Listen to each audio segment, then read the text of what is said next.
அனைவருக்கும் வணக்கம். இந்த பதிவு எதுக்குன்னா, 22ஆம் தேதி ஜூன் மாதம் சென்னையிலேருந்து கேரளா நோக்கி சென்ற ஒரு ஆம்னி பேருந்து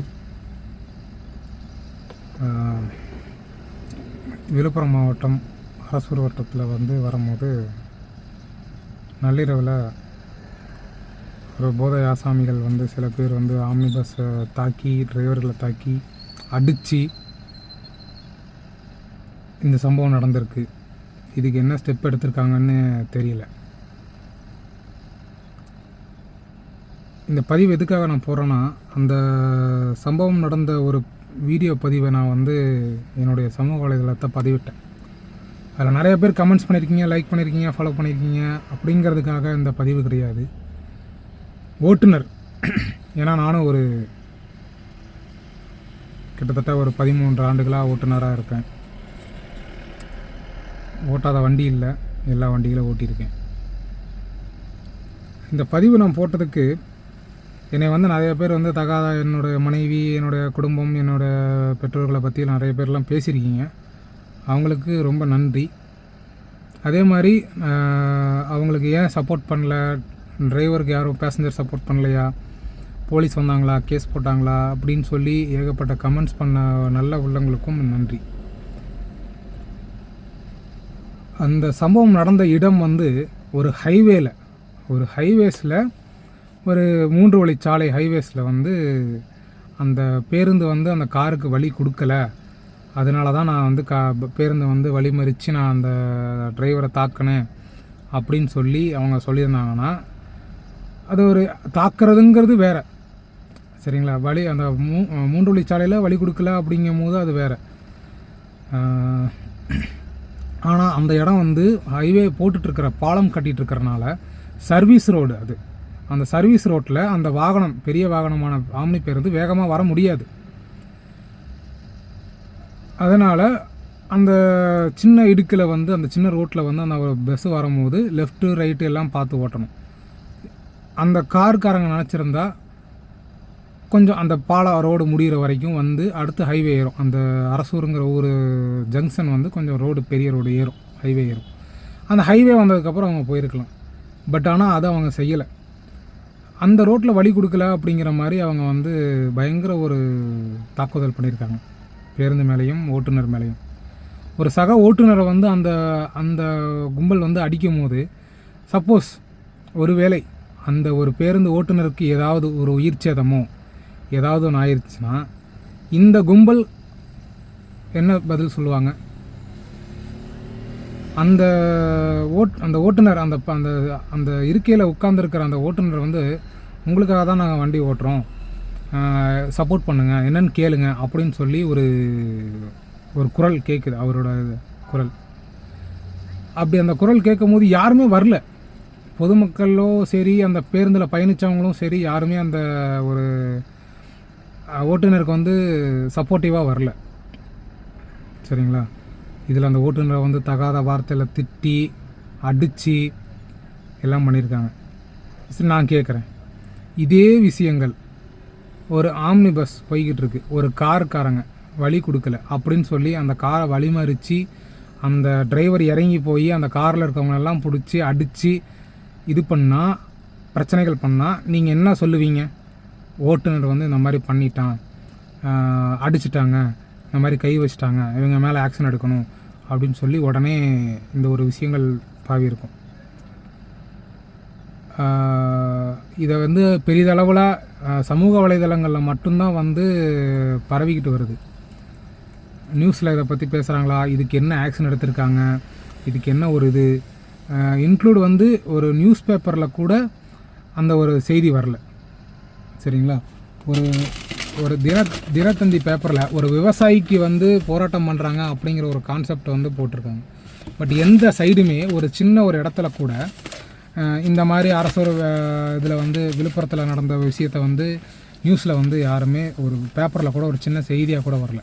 பட் ஆனால் இந்த இது விவசாயிகளை பற்றி ஸோ விவசாயிகளே போராடி இப்போ தான் நியூஸ் பேப்பரில் வர அளவுக்கு ஆயிருக்காங்க. யாருக்குமே வந்து நீதியோ நீங்கள் வந்து எங்களுக்கு மரியாதை கொடுங்க அப்படின்லாம் நான் கேட்கல. நாங்களும் உங்களை மாதிரி ஒரு மனிதர்கள் தான். எங்களுக்கு சப்போர்ட் பண்ணுங்கன்னு தான் சொல்கிறேன், வேறு எதுவுமே சொல்லலை. போராடுங்க, போங்க. நான் வந்து இப்போ இந்த பதிவு போடுறதுனால வாங்க கூட்டம் சேருங்க, டிரைவருக்காக சப்போர்ட் பண்ணுங்கள் அப்படிங்கிறலாம் இல்லை. கார் ஓட்டுற நபராக இருக்கட்டும், ஆட்டோ ஓட்டுற நபராக இருக்கட்டும், எல்லாருக்குமே நடந்தால் தான் அந்த ஒரு விஷயம் வலிக்கும், தெரியும். அந்த இன்னொரு வருந்தக்கூடிய ஒரு விஷயம் என்னென்னா, அந்த விஷயம் நடந்துகிட்டு இருக்கும் போது அவ்வளோ அந்த சர்வீஸ் ரோட்டில் எல்லா வண்டியும் அந்த பஸ்ஸையும் சரி அந்த காரையும் அதை தாண்டி தான் போகிறாங்க. பட் யாருமே வந்து அதை வந்து பெருசாக ஒரு இதாக எடுக்கலை, சரிங்களா? அதுதான் வழி. இன்னொரு வழி, ஒரு யாரோ வந்து ஏன் அடிக்கிறீங்க, ஏன் பண்ணுறீங்க, அந்த நபர் பஸ்ஸுக்குள்ளே ஏறி அந்த டிரைவரை தாக்குறது, அந்த வெளியில் வச்சு ஒரு டிரைவரை அந்த அடி அடிக்கிறாங்க, மூஞ்சாக குத்துறாங்க. அப்படி அந்த டிரைவர் வந்து என்ன பண்ணிட்டா, வழி விடலைன்னா அடிக்கலாமா? வழி விடலை. பேருந்து ஓட்டுநர் ஒரு தப்பானவன், அவன் குடிச்சிட்டு தான் வண்டி ஓட்டுறான். அப்படி அதாவது எல்லா டிரைவருமே வந்து தப்பானவங்கிற ஒரு பின்பம் இருக்கு இல்லையா? இது எல்லா துறையிலையும் இருக்கிற விஷயங்கள் தான். அப்படி இருக்கும்போது அந்த ஒரு பர்டிகுலர் அந்த ஒரு சில பேர் இதனால் குடிச்சிட்டு வாகனம் ஓட்டுறாங்க, ரேஷ் டிரைவிங் பண்ணுறாங்க அப்படிங்கிற ஒரு குற்றச்சாட்டுகள்னால எல்லா டிரைவருமே அப்படி தான் அப்படிங்கிற ஒரு கான்செப்டை நீங்கள் வந்து தயவுசெய்து அந்த ஒரு தப்பான அபிப்பிராயத்தை கொஞ்சம் மாற்றுங்க, அவ்வளோதான், சரிங்களா? வேறு யாருக்குமே நான் வந்து இந்த பதிவு எதுக்குன்னா,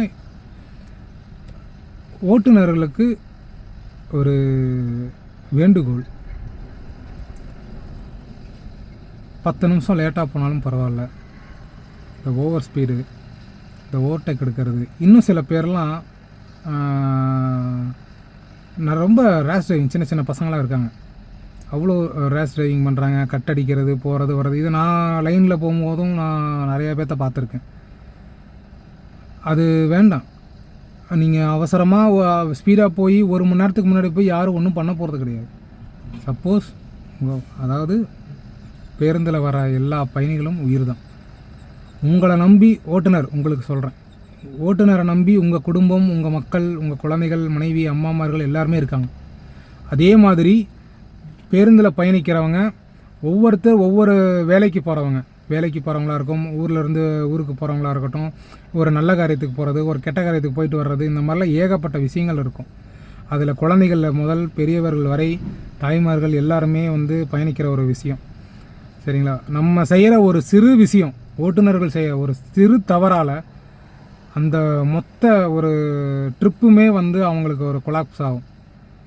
பேருந்து கஷ்டப்பட்டு வண்டியை வாங்கி அதுக்கு உண்டான டியூ கட்டி, மெயின்டெனன்ஸ் பார்த்து, டோலு, டிரைவர் சம்பளம், வண்டி மெயின்டெனன்ஸு, அதுக்கு உண்டான டேக்ஸ் கட்டி, ஒரு டிரைவரை நம்பி அந்த வாகனத்தை கொடுக்குற ஒரு ஓனருக்கு நம்ம இதை தான் கொடுக்குறதா? அதாவது மேனுவலாக பிரேக் பிடிக்கலை அப்படிங்கிறது வேறு, சரிங்களா? ஓவர் ஸ்பீடு போய் கண்ட்ரோல் பண்ண முடியாமல் ஒரு வாகனம் எப்போ வேணாலும் எப்படி வேணாலும் மாறும். செட்டில் எடுக்கும் போது வண்டி நல்லாயிருக்கும், போகிற வழியில் ஆந்த வேலை எது வேணாலும் ஆகலாம். அதுதான் மோட்டார், சரிங்களா? மனிதர்களும் அதுதான். நீங்கள் வந்து எந்த நேரம் வேணாலும், இப்போ ஒருத்தர் ஓவர்டேக் பண்ணுறது கட் பண்ணி போயிட்டாங்க, உடனே நீ வந்து அவனை பிடிச்சி அவனை ஓவர்டேக் எடுத்து நீ பெரிய ஆள் அப்படிங்கிற காமிக்கணுங்கிற அவசியம் அந்த இடத்துல இல்லை, சரிங்களா? ஸோ நான் என்ன சொல்கிறேன்னா, ஓட்டுநர்களுக்கு ஒரு சிறு விஷயம், பொறுமையை காக்குங்க, சரிங்களா? 80னா 80, 90னா 90, அவ்வளோதான். அதே மாதிரி மக்களுக்கு ஒரு விஷயம் என்ன சொல்கிறேன்னா, ஓட்டுநர் வந்து வேகமாக போகல, நான் டைமுக்கு, நான் இந்த டைம் 8 மணிக்கு கொடுத்துருக்காங்க, அந்த 8 மணிக்குள்ளே நான் ஏன் வந்து இறங்கலை, 1 மணி நேரம் டிலே அப்படின்னு சொல்லி அந்த ஒரு குற்றச்சாட்டு வைக்கிறீங்க இல்லையா? அது ஒரு சில பேர் பண்ணுறீங்க, ரைட்? அது ஓட்டுநர்கள் மேலேயும் தவறுகள் இருக்குது, டைமிங் மேலேயும் தவறுகள் இருக்குது. அதே மாதிரி ரோட்டில் பேசஞ்சர்ஸ் வண்டி ஒரு வாகனம் போகும்போது டிராஃபிக் இருக்கும், ரோட் டைவர்ஷன் இருக்கும், ஒரு சின்ன ஒரு ஆக்சிடென்ட் ஆச்சுன்னா அதுக்கு உண்டான டிராஃபிக் இருக்கும். அப்புறம் அதே மாதிரி இப்போ திடீர்னு ஒருத்தவங்க வராங்க, வண்டி ஓட்டிகிட்டு இருக்கும்போது, நல்ல ஒரு டைமிங்கில் வண்டி ஓட்டிகிட்டு இருக்கும்போது ஒரு வயசான அம்மாவோ ஒரு பொண்ணோ இல்லை ஒரு குழந்தைக்கோ பாத்ரூம் வருது, ரெஸ்ட் ரூம் போகணும் அப்படின்னா அதுக்கும் நாங்கள் நிறுத்தி தான் ஆகணும், சரிங்களா? இல்லை நிறுத்த முடியாது அப்படின்னு சொல்லி பண்ண முடியாது. இது வந்து இப்போ வர காலகட்டத்தில் அனைத்து வசதி உள்ள பேருந்துகளும் இருக்குது, கழிப்பறைகளோடு இருக்குது. இல்லாத பேருந்துகளுக்கு வந்து நம்ம என்ன சொல்லணும்னா, அந்த மாதிரி பண்ணுறாங்க. என்னென்னா, சில பேர் நிறுத்துகிறாங்க, சில பேர் நிறுத்துறதில்ல, இந்த மாதிரி எல்லாம் நிறையா பேர் சொல்கிறாங்க. மக்கள் அதுக்கேற்ற மாதிரி ஓட்டுநர்களுக்கும் அந்த வாகனத்தின் உரிமையாளர்களுக்கும் ஒரு என்ன சொல்கிறேன்னு தெரியல, ஒரு அந்த டைம் கொடுக்கணும். 1 மணி நேரம் லேட் ஆகுதா, 1/2 மணி நேரம் லேட் ஆகுதா, தப்பு. பொறுமையை கடைபிடிப்போம். நன்றி.